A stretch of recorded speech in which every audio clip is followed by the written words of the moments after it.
He is here. He is here. Yes. And now we are here. Hi, everybody. I'm Joe. You know who I am. This is our friend Chris. You haven't seen him in a while. Hello. This is my lovely wife, Rebecca, who's also the editor of the story, and we are here to answer your questions, comments, and concerns.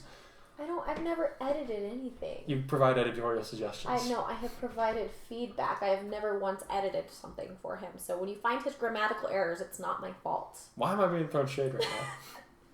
Every time. This is why I don't get anything done. Sure. See what I live with? I don't live with them, so I can't comment on any of this. In any case, we are here to answer your questions, comments, and concerns regarding my story, Your Hero Academia, which is based off of the franchise of, I'm sure you can guess. Let's see, we didn't get too many reviews this week. Yeah, and this is chapter 6. So okay. This one was the class election episode. All right. Cool. So, Meijin Lightus says, great chapter, mate. I bet Kurai's hero name will be good. Well, I hope it will be Blade Hero Light. Signing out. I'm interested to see if anybody can actually guess what his hero's name is going to be. Because I gave you the first letter to it. I'm about to give you the first letter to it in this coming chapter, I guess. The Yellow Swordsman. Ha! Aren't we funny? Yeah. Oh, man. I should have thought of that. I might have done it, but no, that wasn't it. No. Please, no. Okay. Anyway, all right. Thank you, Meijin. Thank you, Meijin. You've been a very consistent reader. Sweet. Thank you so much, dude. All right.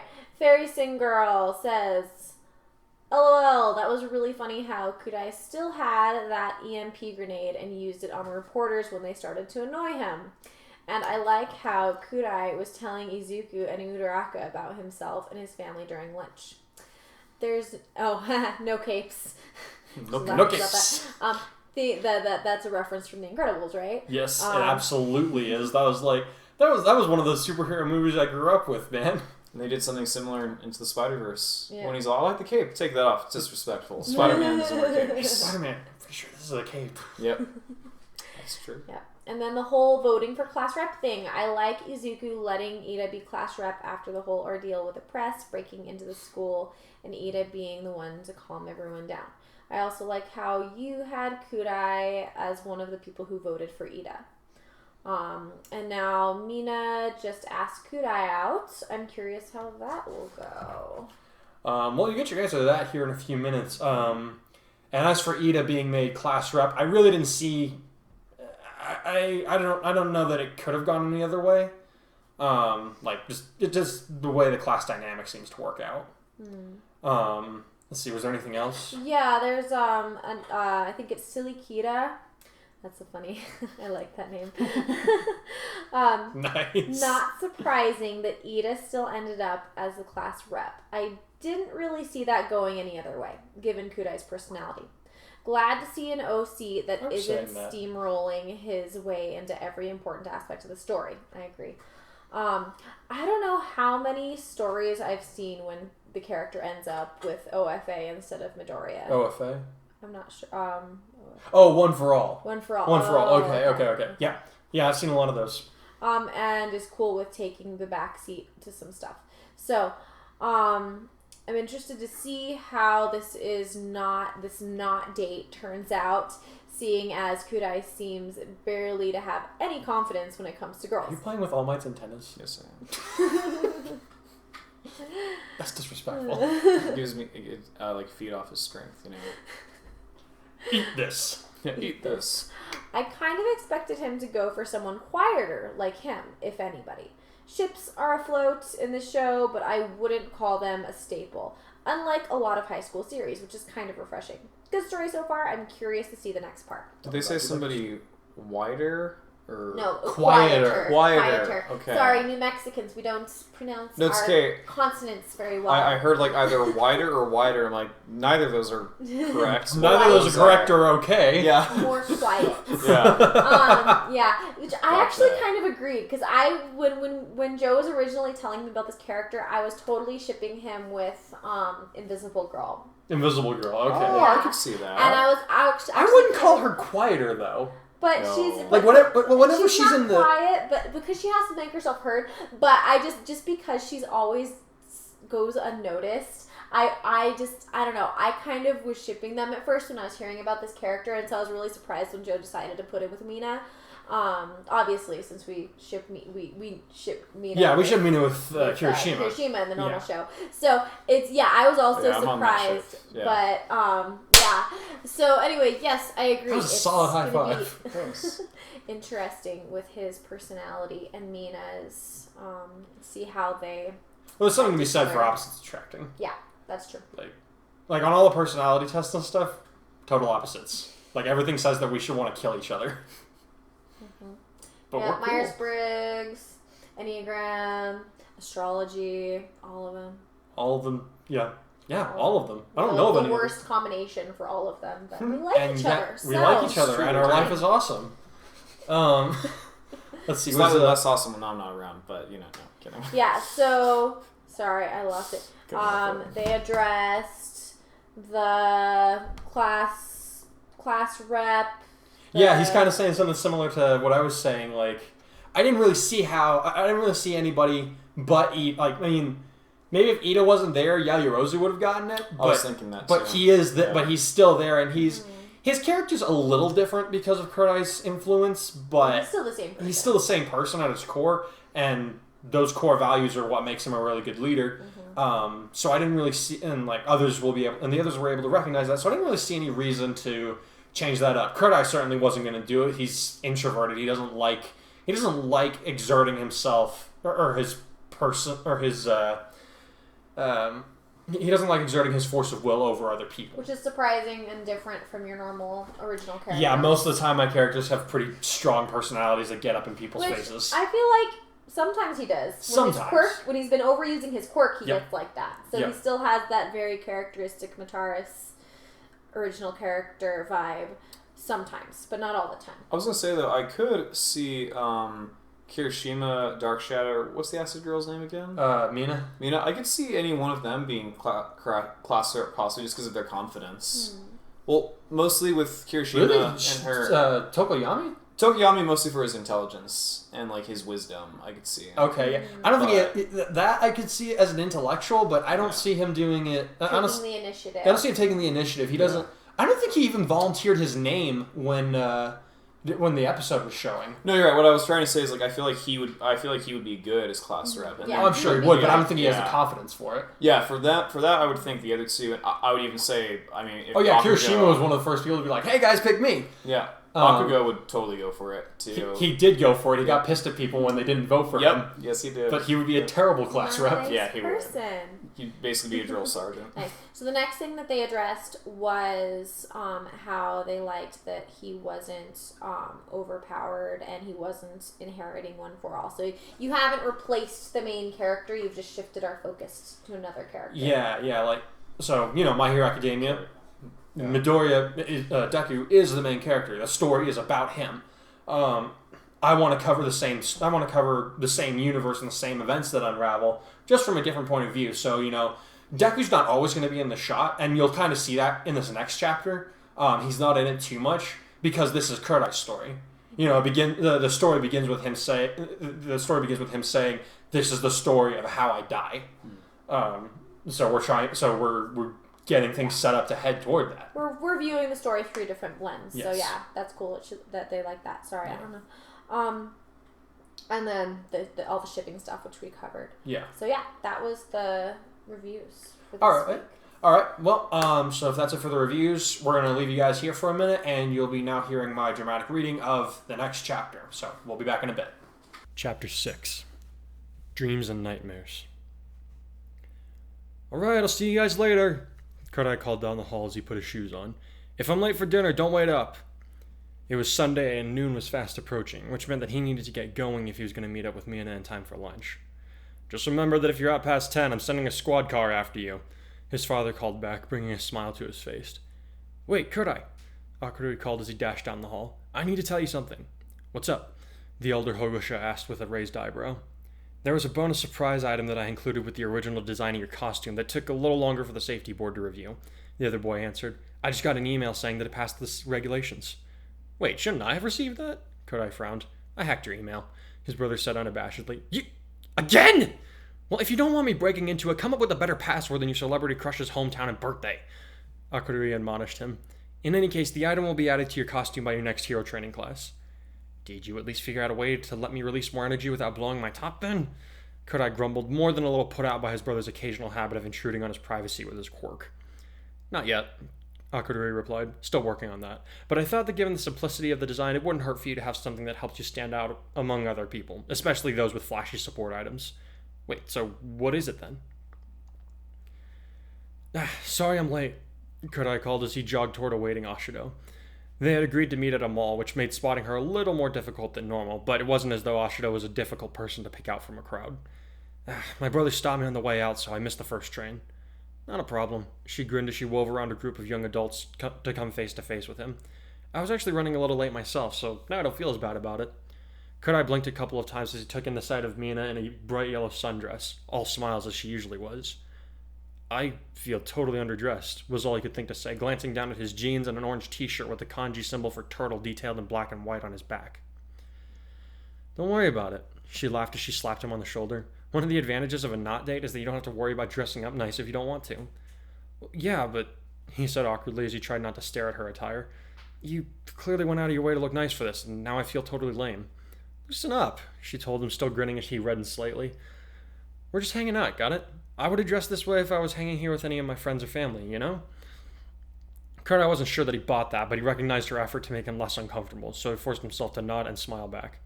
Gotcha, he said. Where did you want to go for lunch?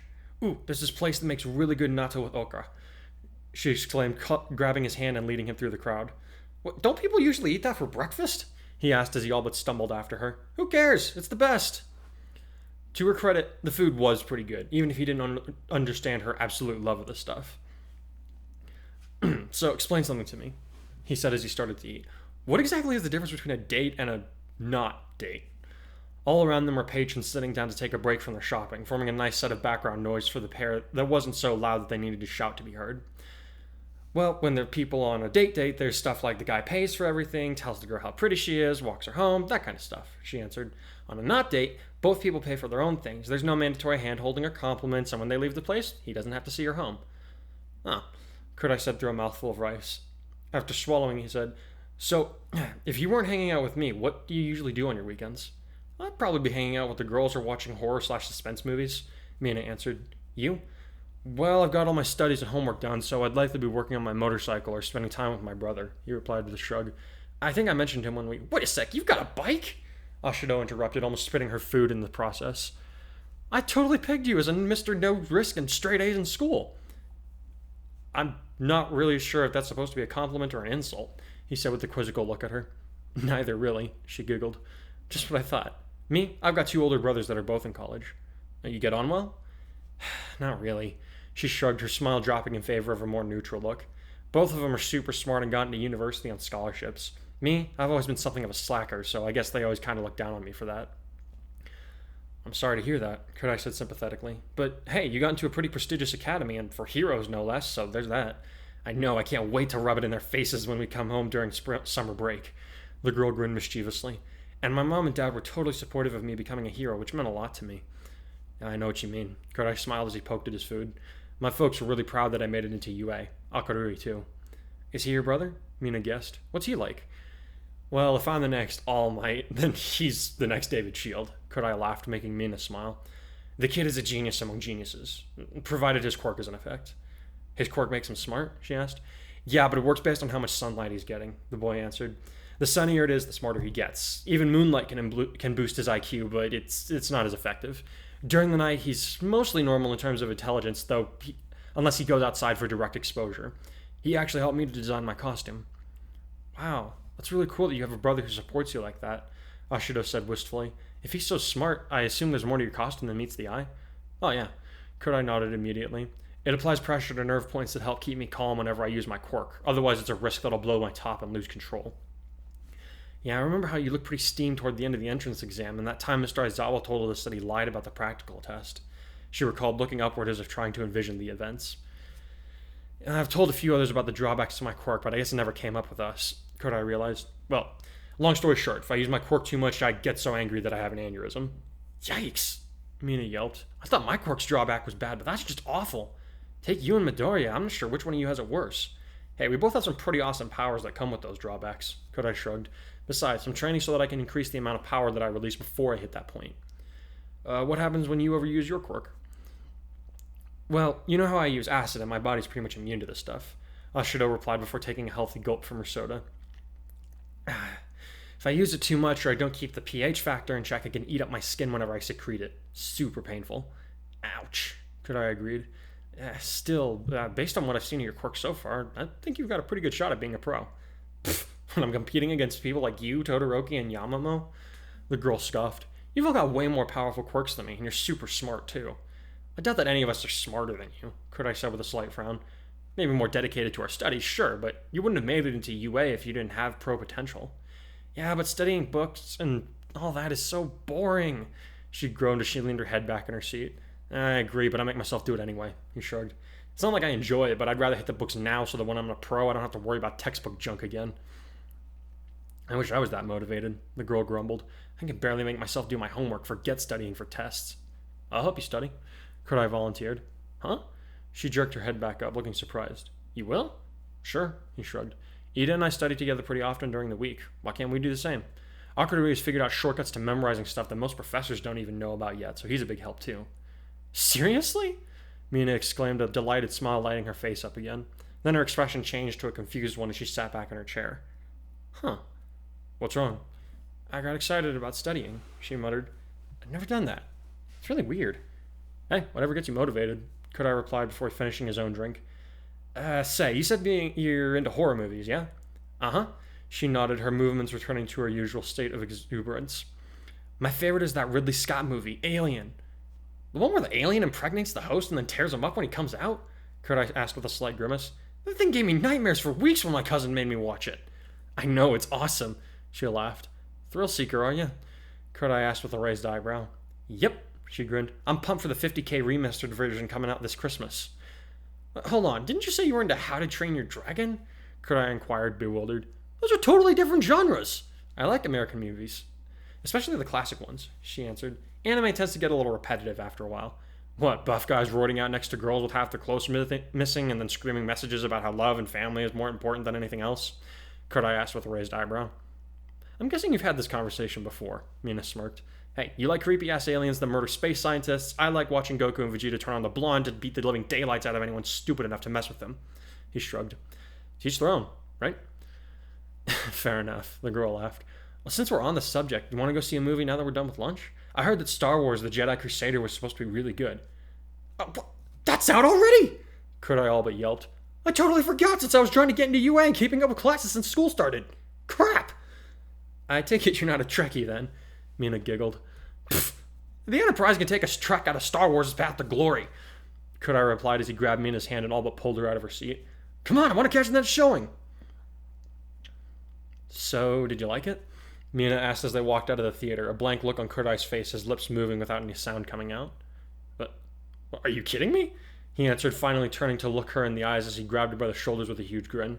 It was the best movie since Rogue One! We finally got the genesis of the Chosen One's prophecy, Jedi Knight Revan and Alec in action, not to mention Basta Lashan being played by Shino Soseki was a surprise, but she did a bang-up job. Then there was the appearance of Emperor Vishia right at the end. Oh man, was he cool.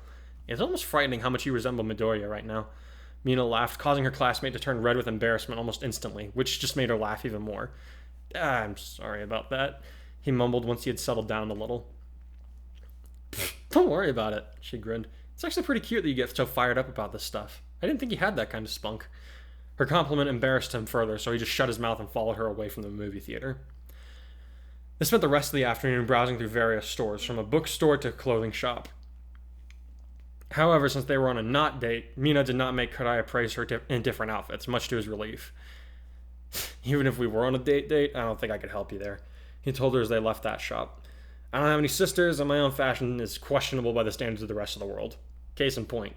He pointed to his Dragon Ball shirt for emphasis before he realized that Mina had a very mischievous expression on her face. Ashido? Oh, nothing, she said in a sing-song voice as she walked past him.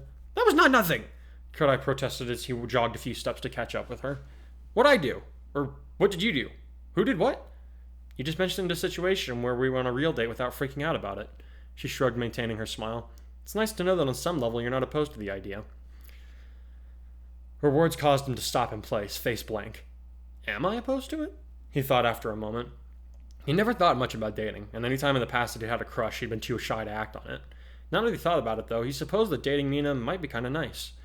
He'd normally took time to warm up to people, but she had melted his normal sense of reluctance and managed to make the afternoon pretty fun and relaxed, for the most part.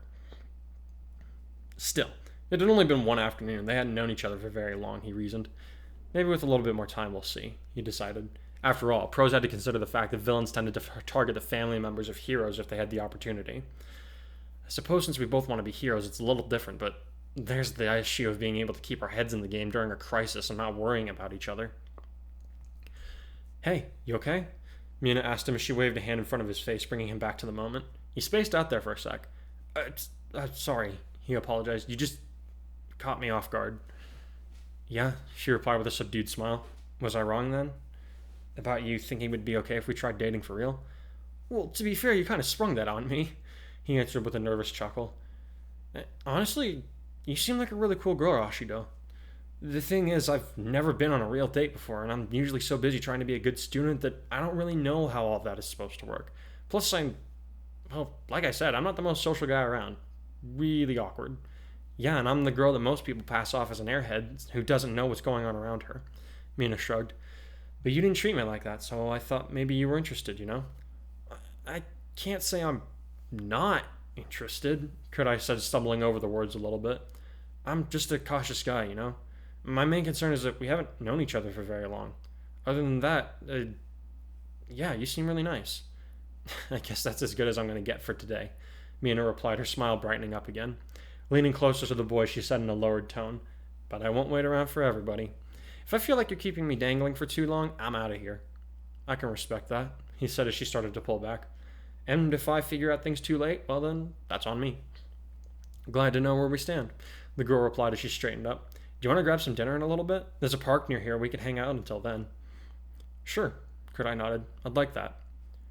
Sweet, she exclaimed, pumping her hands up in the air like an excited child. I guess since I picked our lunch, you get to choose what's for dinner. As long as you don't hate ramen.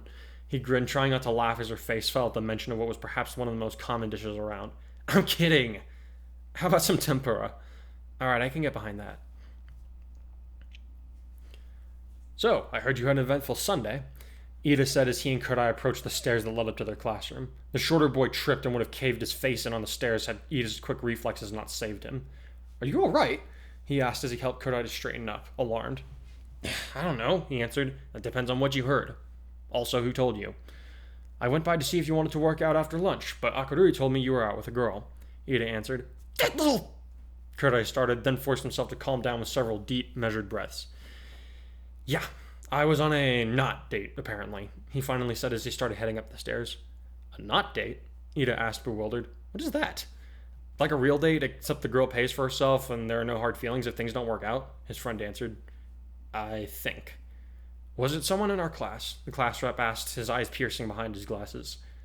What happens if I say yes? Kurai asked cautiously. Then I would say you're a moron for risking the disruption of our class dynamic like that. Ida replied sternly. Our fellow students are trying to become pro-heroes, and we may all one day end up working together in life or death situations. Imagine if things don't work out between you and this girl. That could upset our ability to work together. People would take sides and... A little louder, why don't you? Kurai interrupted, forcing himself to stay calm even though the heat was visible on his cheeks. I think there's a group of third years that didn't hear you. Realizing he had raised his volume unnecessarily, Ida apologized with a short bow to his friend. I am sorry if I overreacted, he said, keeping his tone lowered now. But my point still stands. I can't tell you what to do, only make you aware of the very serious risks that may come of a romantic entanglement. I'm aware of them, Tenya, Kurai replied quietly. I haven't made up my mind about the whole thing yet. You know me. I try to take things in as much as possible before putting myself in a situation, because once the die is cast, there's no taking back the role you've made. I suppose that's fair, Ida nodded. May I ask who it is? Yeah, you can, but I'm not inclined to answer since you're more than likely to scare her off before I get the chance to properly think about the whole thing. Kurai smirked. I would never, Ida protested. When all his old friend did was stop on the stairs and raise an eyebrow at him, the other boy relented a little. Well, maybe I would, he admitted, but I would only be doing it for your sake. You gotta let me take my own risks, pal. Kurai told them as they walked up the last few steps to the level with their classroom. Otherwise, how will I know if it was a mistake or a positive choice on my part?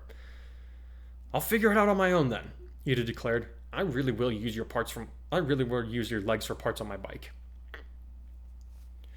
Alright everyone, listen up, Aizawa told him as he took his place at the podium, the class quieting instantly. Today's hero training is going to be different than what you've had so far. Different how? Sero asked. Since their first class with All Might, the big man had been teaching them about the legal side of quirk use, such as what restrictions would still be in effect once they had their hero licenses. Now it seemed as though they might be getting a chance at some live action today. Today's class will be rescue training, Aizawa responded, immediately stirring up the class. Some were apprehensive about the strenuous exercise that it would be, like Haminari and Hagakure, while others like Kirishima and Asui seemed excited about the chance to get out and show off some of their skills again. Kurai found himself in the latter category, especially since it meant he would be able to test out his new gear, provided that costumes were allowed. I'm not done, Aizawa announced warningly, which got all the students to quiet down again quite nicely. Once he was certain he had their attention again, he said, We'll be heading to an off-site facility where you'll be supervised by 3 teachers. Myself, All Might, and another faculty member. 3 teachers? Kurai thought with a frown. That seems excessive. Did the break-in from the media really scare the faculty so much they triple security for a trip? Whatever the case for the extra protection was, the matter fell from the minds of the students as Aizawa clicked a button on the remote that he held, causing their hero gear to pop out of the wall in numbered order. You can wear your costumes for this exercise, he announced. But remember that you're not quite used to them yet, and as such, they might impede certain aspects of your powers. Choose wisely, then get outside. We have a bus that leaves in 15 minutes, and I expect that none of you will be late. Well, my costume kind of makes the difference between me being able to use my quirk effectively or possibly being killed, so... Oh, you decided to leave off the helmet, huh? Kurai remarked once he met up with Ida outside the main campus building, dressed in his complete hero costume, the extra item that Akaruri had designed for him hanging from a sash at his right hip. Other than the mentioned item, Ida was fully clothed in his hero costume. I thought it appropriate, the other boy shrugged. The helmet is good for protection against incoming projectiles and the like, but it also impedes my vision a fair amount. Given that we'll be rescuing people today, I thought it best to have my vision clear. He added a slight amount of emphasis on the last 2 words as he looked at his friend in the eye. I'm not telling you who it is, Kurai sighed as he started walking toward Midoriya and Uraraka, who were standing in front of the bus that would be taking them to the training site. Stop being childish! That's the one that won't let sleeping dogs lie, he tossed over his shoulder. Facing back up front again, he said, Hey Midoriya, Uraraka. Noticing a distinct lack of hero gear on Izuku, save for some gloves, elbow guards, and a jaw protector, he felt compelled to ask, Where's your stuff? Deku was just telling me that his gear is still in the repair shop after his fight with Bakugo, Ochako exclaimed. Bummer, huh? I thought his costume was cool. While the green-haired boy began to protest that his outfit was nothing compared to some of the other students in the class, Kurai muttered, Deku? Isn't that what Bakugo was calling you? Yeah. Isn't that kind of a rude name? The Energon user inquired with a slight frown. He'd thought better of Uraraka. Well, I've decided to give it new meaning, Izuku said firmly, surprising Kurai. Like I told Kachan from now on, Deku is going to be the name of a hero. Plus, I thought it sounded like a cute name, Uraraka added with an innocent smile. Gives me a can-do vibe. Now I get it. Kurai thought with a small grin of his own as Midoriya read it again. Out loud, he said, Sorry for the misunderstanding then. Uraraka's right. It will be a good hero name. Simple, easy to remember, rolls off the tongue nicely. I know, right? The girl said excitedly. It's great that Deku already has a name picked out for when he becomes a pro. What about you, Hikari? Actually, I was thinking about calling myself... The sound of a shrill whistle blast drew the attention of everyone to the bus store, where Ida stood resplendent in his polished armor, holding a whistler in his right hand as he shouted, All right, everyone! Form 2 lines in the order of roll call so that we may load the bus quickly and efficiently. Where did he get that whistle? Midoriya wondered as they all began to do as he had commanded, since it seemed as though he would only blow the whistle at them louder and louder until they did what he asked of them. I got it for him as a joke, Kurai muttered as he got into line. Seems like it flew over his head. Izuku laughed quietly. The bus's open layout ruined my boarding strategy, Ida complained from where he sat near the front of the bus, dejected. You need to learn how to lighten up, Ida. Ashido giggled as she patted him on the back, though she did throw a wink at Kurai, who was seated right next to her. He managed to keep his reaction down to a faint grin so that Ida wouldn't see. Well, for pointing out the obvious, then there's something I want to say, Asui asserted. She was sitting in between Midoriya and Kirishima, and turning to the former, she said, It's about you, actually. What, me? he sputtered. Uh-huh. She nodded, her large eyes staring up at him unblinkingly. Your quirk reminds me of All Might's quite a bit. Kurai glanced over at his new friend as he heard that. He hadn't really thought about it that way, but it lent itself to the idea that he admired the number one hero a lot more than people did, due to having a similar power. Izuku's startled reaction furthered the thought, since Ida had told him the kid tended to get flustered whenever talking about his own power in comparison to any pros. Hang on a sec, Kirishima said. You're forgetting Midoriya hurts himself if he tries to use his quirk too hard. All Might doesn't have any weaknesses like that. Still, the similarities are there, Kurai said, throwing in his 2 cents. Maybe Midoriya and All Might are distant relatives. You never know. Sometimes people are born with random quirks that don't have anything to do with their parents, Mina asserted. My cousin has a quirk that lets her make plants bloom when she sneezes on them, but her dad breathes underwater while my aunt can see the music notes of whatever song she hears. Yeah, that's right, Izuku nodded rapidly. My dad breathes fire and my mom has some telekinetic capabilities, but I got this power-up quirk. Must be nice having something that simple and flashy, Kirishima said as he raised his arm and solidified it into the likeness of a living rock. My hardening quirk is used for smashing up bad guys, but it's not very showy. No way, I think it looks great, Midoriya countered. With a quirk like that, you're easily pro material. You've got a point, but if anybody here has pro quirks already, it's Hikari, Todoroki, and Bakugo, Kaminari said from the back of the half of the bus, apparently having been listening in on their conversation. Yeah, but Bakugo's always angry, so no one's gonna like him, Asui said, causing Kurai to burst out laughing. The blonde boy predictably took exception to that. The hell'd you say? He screamed as he jumped out of his seat and leaned over the railing to rant at the frog girl. I'll kill you! See? Asui said as she pointed at the rageaholic teenager. She's got a point, Kaminari said with a smug look on his face as Bakugo turned to glower at him. It's pretty telling, even though we've only known each other for the few days, we can identify your personality as flaming crap mixed with garbage. This sent Kurai into another fit of hysterics, which did nothing to improve Bakugo's mood. You're gonna regret the day you applied to this school! He roared at the both of them. They managed to make it to their destination without Bakugo setting somebody on fire, much to Midoriya's apparently relief. Ida was apparently too busy sulking to notice the playful looks that Mina kept giving Kurai, so that was a relief off of his shoulders. Everyone else was either too busy laughing at Bakugo or getting excited for the upcoming training, so that they almost missed Aizawa's announcement that they had arrived. Upon disembarking, the class was greeted with the sight of an enormous domed building that must have been 2 miles in diameter. Once inside, an even more impressive view awaited them. A set of massive stairs led down to a water fountain that branched off in 7 directions. One area looked like a city in ruins, while others simulated natural disasters, such as fires, landslides, hurricanes, a shipwreck, and an area that sported some sheer cliffs. How did they fit all this stuff in one place? Kurai wondered aloud. Also, where do they get the cash for this stuff? Kirishima added. Can I have your attention, please? A strange, static-riddled voice got the attention of the students, most of whom had been admiring this impressive establishment. When they looked at the top of the stairs in front of them, they saw a short person in what looked like a spacesuit, topped by a black bull that seemed to be staring at them with 2 large white eyes. Hi there, the suit waved. Oh, wow, Midoriya immediately exclaimed. It's the space hero, 13! She saved hundreds of people from natural disasters. Are there any of these guys you don't know about? Kurai asked his friend with a chuckle. Are you just a walking encyclopedia of hero profiles? Sorry, the other boy mumbled. Don't be. This is gonna be great! Uraraka exclaimed, resembling her green-haired feminine attitude at that moment. 13 is one of my all-time favorite heroes. I'm glad to see you all here, the heavy-set hero said with a friendly tone. I've been wanting to show you this, the unforeseen simulation joint. Waving her arms to indicate the disaster zones within the dome, she added, but you can just call it the USJ. Like Universal Studios Japan? Kurai thought, unknowingly echoing the thoughts of just about every member in his class. Hey, 13, Aizawa said as he walked up to be in front of his class with the other teacher. Where's All Might? Did he book an interview and forget that he had class? Kurai didn't hear the teacher's answer, but he hardly cared at the moment. Whether or not All Might was present, he could tell that this was going to be an exciting lesson. 13, apparently having finished her private conversation with Aizawa, moved a few steps forward, saying, Okay, kids, before we begin, there's just one thing I want to say. Well, 2. Maybe 3.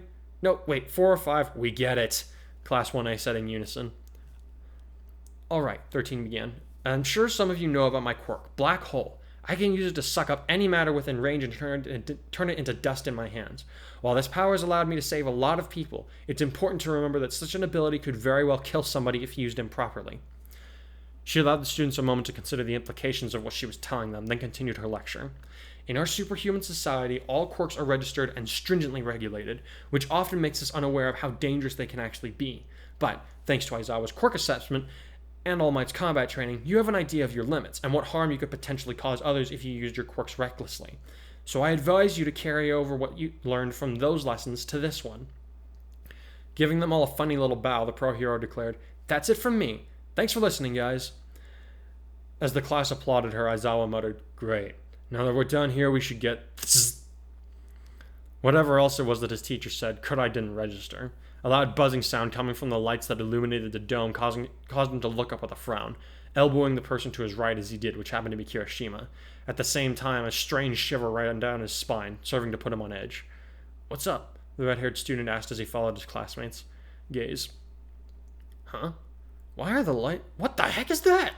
Kaminari asked with no small amount of surprise, pointing down at the water fountain, which was now only sending out spurts of water, instead of maintaining a steady flow.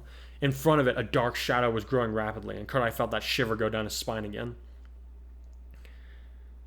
"I don't get it," Kirishima said as the void began to vomit out freakish-looking monsters and people armed with deadly weapons. "Is this part of the training?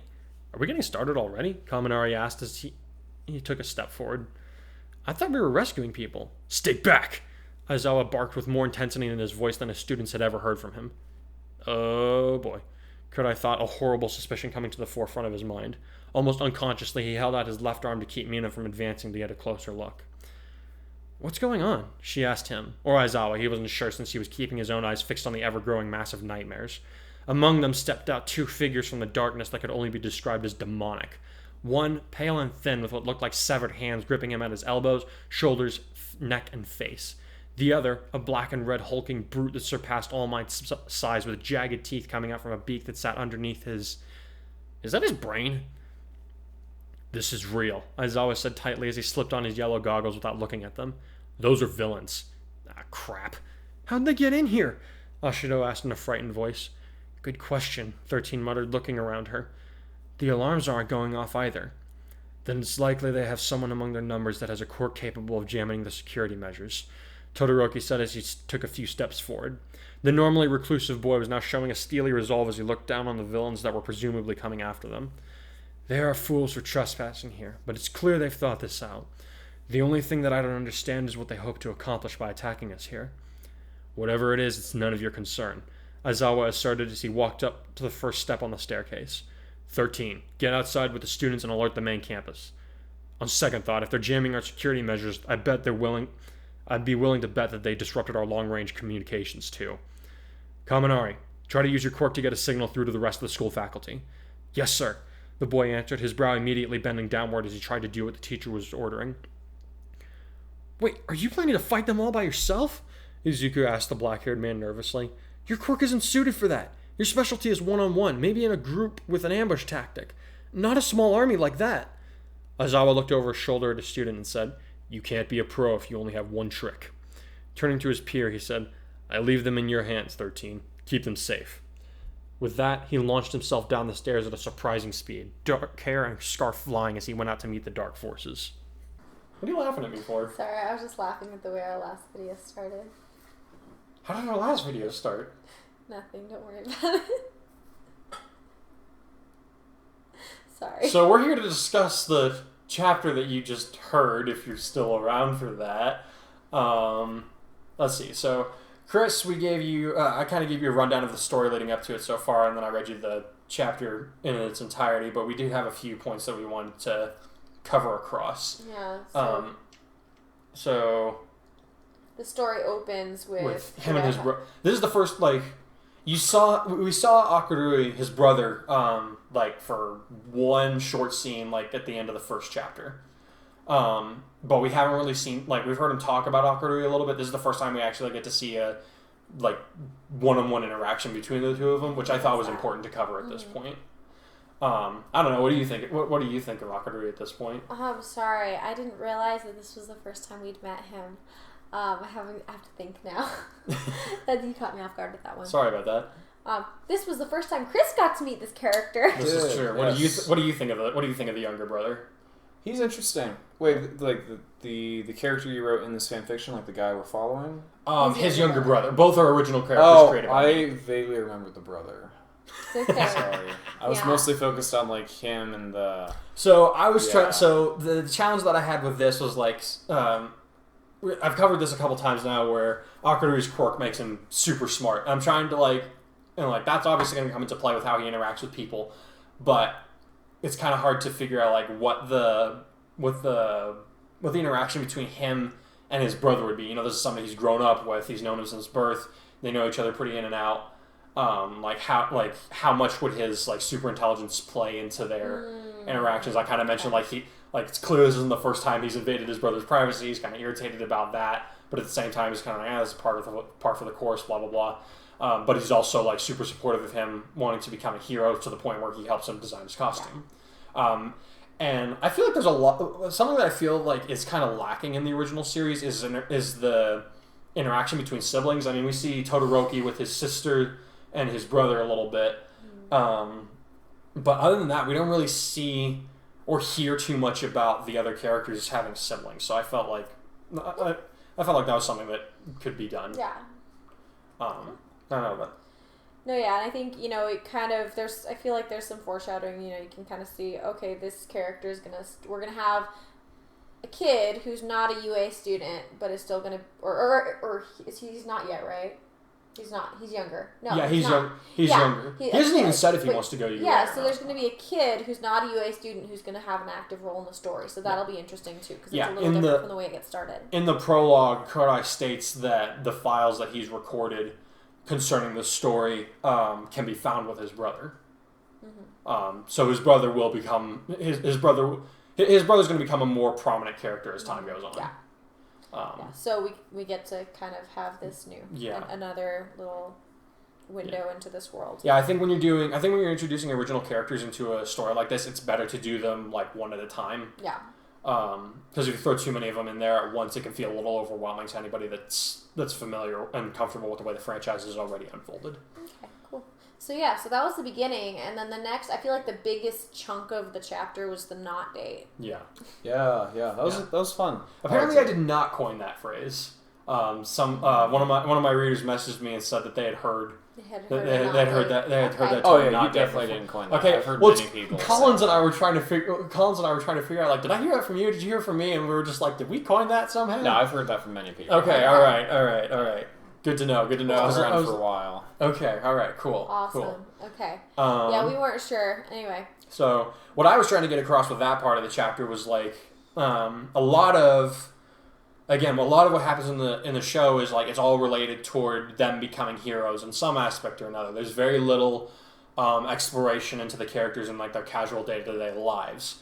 Granted, there's good reasons for that. It's a show, it's a manga. They only have so much time. The closest we get to that is the episode where they all show their little dorm rooms. Yeah, that was cool. Mm-hmm. But what I wanted to do with this chapter was, for Mina and for Kurai both, to kind of get a look at what they're into and what they do when they're not at school and when they're not like totally zeroing in on their hero work. Like, I just wanted to kind of get to explore them as people. Yeah. Because Deku's a unique character in that his whole world revolves around the hero work, which is really cool, and that's awesome for his character, but not every person is going to be like that.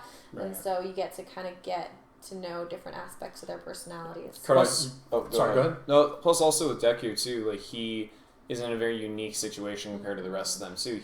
It's as if it's like, hey, Superman's your mentor, and he just gave you his power, don't tell anybody. It's like, okay, you know? Yep. Yeah, but to use the word in its original context, I wanted to show some of their quirks. Because thank you, good night everybody, I'm here all week. No, so like we see that Kurai, he's obsessed with Star Wars. He loves the thing. We get to learn a little bit more about his family life. He has a cousin who likes scaring the crap out of him with scary movies. He likes working on a motorcycle that he has. Just these little things that like help make him feel more like an actual person. I feel like from a narrative perspective is how I'm going with. I don't know what you two thought of that. I think it's neat because you have this balance. Because I feel like from my experience, Japanese storytelling really focuses in on the person who has to work their butt off and work harder than everybody else to make it to that level. And that's obviously Deku's archetype. And so, meanwhile, you have Mr., overpowered. Not super overpowered, but he's got a really strong quirk. He's kind of overpowered, but the fact that overusing his quirk could kill him kind of keeps him in check. So it's like, but you've got this guy who's got a pretty decent life. He doesn't really have a tragic backstory or anything at this point. Yeah. But, you know, there's not a lot that's super interesting quite yet, so we've got to kind of get to know his personality, and so you need to have that balance. I mean, his dad's the chief of police. That's not fun. But, you know, I get what you're saying. Kind of reminds me of Miles Morales a little bit, because his dad's chief of police as well. Yeah. His dad's police chief? Mm-hmm. I thought he was just a police I thought he was a detective. He's one of the... Is that in the comics? Yeah. Oh, okay, yeah, because I'm used to... I'm used to me on that, because in the movie and in the video game, he's in the Marvel Spider-Man PlayStation 4, which, by the way, is the best Spider-Man. I don't care what anybody says. Plug. He's a detective, I think. Okay. And actually, I think he's in the movie Into the Spider-Verse, he's a beat cop. Okay, I just watched it a week ago and I still can't remember. So, what do I know? Yeah. I mean, you are the biggest Spider-Man nerd here, though, so I feel like you'd be the one to know. Now, somebody actually, one of our other reviewers actually kind of likened his relationship to Barbara Gordon. Oh yeah, because you know her dad's Commissioner Gordon. You know, and like consciously, I didn't do that. I didn't do that parallel, but it kind of makes sense. Yeah, it just kind of happened. Yeah. Let's see what else happened in the chapter. Just after the date, you know, we kind of get to know their characters a little bit. We already kind of know Mina, but it was a little extra. Yeah. And then my brain's gone. Which, by the way, I don't know if she actually does have older brothers or younger siblings. I wasn't able to find anything about that on the wiki or in the episodes, so I just kind of went with her having 2 older brothers. Her taste, her genre of choice was from the wiki, though, right? Yes. Yeah. So that's most of the other. The brothers was the only thing. The brothers was the only thing that I kind of put in there. Okay. Yeah, just to give her a little more. I really enjoyed how you had her like kind of be like, you know, hey, everybody like thinks I'm an airhead, so you'll just kind of ignore me. So like, don't keep me waiting. I was like, that's really cool. Like that was a cool way to like develop the character a bit, because in the show you wouldn't. Like, on the surface, you know, she seems like that. But then she's happy-go-lucky. Yeah, but she's like, no. But she's a person, too. But I like that, because I can think of many people I've met in my life who are like that, who people assume that they're airheads, and then you get to know them, it's like, oh, no, they're not. They do that to, like... Just a really enthusiastic, bubbly person, but they're really intelligent and wise, also. But yeah, and he even she even says something about how she's like, I'm not as smart as the rest of you, and he's like, I don't think that you're dumber than us, I just think you're not as dedicated to your studies. Yeah, you priorities are elsewhere. So after the date, we have the conversation with Ida. Yeah, and I've had a lot of I've kind of messaged some people, and I've had a lot of different takes on whether or not Ida would be okay with people dating within the classroom. And some people think that he would kind of be like some people think that he'd be kind of like the helicopter mom, and like he would allow, but he'd be like keeping an eye on them. Like, what are you doing? You must not do this thing. That's what I think. That's what I think he would do. This is completely inappropriate for a student to fit a UA. Yep. You could disrupt our entire class function. Yeah. You fiend of a student, or You fiend of a child. A punch to the scrotum is unforgivable. Season 4, episode 3. Good stuff. Go watch it. It's hilarious. I'm a little frightened that season 3, episode 3. I almost got that wrong. Problems. I have a lot of problems. I've seen the show, but I don't know the episodes as well as he does. So. Well, that's the thing. He watched it, and then he watched it with me, and then we watched it with you, and we watched it with another friend, and then a 4th friend also. So we've watched the show through several times. It's bold of you to assume that I've only seen that show 5 times. Well, that's just me. I know you've seen it more than me, and Anyway, conversation with Ida and whether he is okay with dating or would be okay with dating. Yeah, my conclusion was that I don't think he would be. He definitely wouldn't be comfortable with it. No, but because... I feel like if it was somebody he wasn't close to, he would just kind of show that he kind of disapproved. Mm-hmm. But because he's close with Kurai, and his head is like, dude, we've been raised better than this. Mm-hmm. You know, we're supposed to think better than this. Where are your priorities, dude? Mm-hmm. Unless a girl hits on Ida, then I feel like he'd make an exception. I feel like he's so oblivious that it would go over his head until later, and then it would be awkward, and then nothing would really come out of it. It would depend. I mean, if it was a girl that like kind of had things in common with him, and he like kind of fell for, then Maybe. Well, yeah, that's the same to be said of anybody, though. I know. I'm just saying. I don't know. Yeah. We've Like talked a about dating this for example. another. We've talked about this for another series, but Ida does not strike me as the type of character that like needs a ship to complete him. No, definitely not. No, That's but really yeah, cool. and he could. But I think he's similar to Deku in that he's so driven Yeah. toward the hero work that that kind of thing just goes over it. Like, because Deku, it's like, he clearly likes Uraraka, but he's so driven that whenever she's, like, flirted or said something, it just, you know. She And didn't even know she's flirting most of the time, I Yeah, feel like. And when she exactly. does realize it, she's like, crap, I can't do this. Yeah, but it doesn't even occur to him. He's just like, my friend. Well, even with Deku too, sometimes he's not just. It doesn't go over his head. Sometimes he's just like, I don't know what to do or respond to this. I'm so nervous. Yeah. But yeah, his first interaction with Uraraka, she's like, well, I'll see you inside. Oh, like, whoa, I just talked to a girl. Subtitles, didn't actually say anything. Or like when he's all. I was gonna think of Deku, but I thought about changing. He's like, I think Deku's really cute. Deku it is. To I be love fair, that. we don't get to be inside of Ida's head very often, but That's true. I feel like he's similar to him in that, but we've never really seen that side of him that could possibly be girl crazy. Mm-hmm. I'm sure there's some part of him, you know, I feel like every person desires Who to knows? be loved and to meet somebody, but I feel like at this point in his life, he's so driven that I think he'd have a hard time being okay with it because of the reasons he outlined, you know, which is, I mean, very reasonable. Because I think the most we've ever been inside his head was when Stain, attacked his Yeah. brother, and then he just went on that like really dark path. Yep. Yeah. I'm very much looking forward to getting to that part of the story. Ida has Yeah. a one-track mind, for sure. Ooh. That was fun. Let's see. What else happened? Let's see. So after that, they just kind of go to the bus. The funny part that the part that I added in, which I thought was really funny and might not be, and I'm just laughing at myself, would be in the original, Ida has a whistle and he's blowing it at them Yeah. because he wants them to get on the bus, he wants them to move it, and in the original, like, he just has it. That's it. I decided it'd be funny if Kurai got it for him, kind of as a joke, and again, he's got that one-track mind right over his head. Yeah, so he's like, oh, cool, I'm going to use this. And then Ida being the Ida. dick that he is Yep. just great. Yeah, Yeah, I I'll love take I that, haven't heard that thank word in you. a while. Yeah. Derp. And then, so, yeah, chapter ends pretty much how it's in the anime, League of Villains are starting to attack and the students are kind of freaking out about it. And Aizawa's going off to fight some bad guys, and we'll have to see how, we'll have to see what happens with Kurai thrown in the mix, because... See how you think they're going to be scattered this time. If it's gonna be yeah. any different. I'm interested to see if anybody can guess who he's going to get warped with, because Minetta's not in this in this story. And then people may be having different conversations. They may be standing in different places. I mean, a lot of I stuff to don't know. factor in. So I don't know. a Who do lot you of the guys think he's going to matchup- end up with? Yes, the matchups may be a little different. Now the real question is, how did they all fend against Saitama? You don't. All Because for one, though, could... All for One would steal Saitama's power, and then the world just blows up.